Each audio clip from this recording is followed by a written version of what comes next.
So yun na nga, naganap na po ang hula. Unang ulan bago po mag-ulan.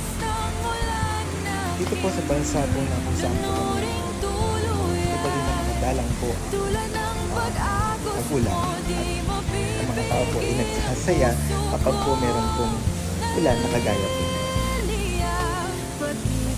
At pagtapos po nito, dalawang ulan pa ay Dubai na. Kaya sa mga OFW na nandito po sa Dubai, ihanda na po natin ang ating mga jacket dahil ang taglamig ay makarating. Pero meron pa pang dalamig sa pag-ibig na pinagdagat ko. So ito po ang news dito po sa